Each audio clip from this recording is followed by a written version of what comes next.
আগুনে ঘেরা গ্রাম আর একা দাঁড়িয়ে থাকা এক যোদ্ধা। নাতুরো একজন তরুণ নিনজা, যার শরীরে লুকিয়ে আছে রহস্যময় শক্তি। সবাই তাকে ভয় পায়, কিন্তু সে চায় শুধু গ্রামটাকে বাঁচাতে। হঠাৎ আকাশ ফেটে নামে অন্ধকার শত্রু। চারদিকে বিস্ফোরণ, মানুষ চিৎকার করছে। নাতুরো চোখ বন্ধ করে শক্তি জাগায়। তার চারপাশে ঘূর্ণায়মান নীল শক্তিবল তৈরি হয়। এক ঝটকায় সে শত্রুর দিকে ঝাঁপিয়ে পড়ে। মাটি কেঁপে ওঠে, আলোয় ঢেকে যায় চারদিক। শত্রু পরাজিত হয়।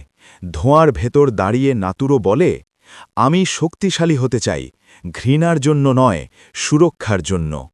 গ্রাম বেঁচে যায়, আর এক নিনজার কিংবদন্তি শুরু হয়। নাতুরোর লড়াই শেষ হয়নি।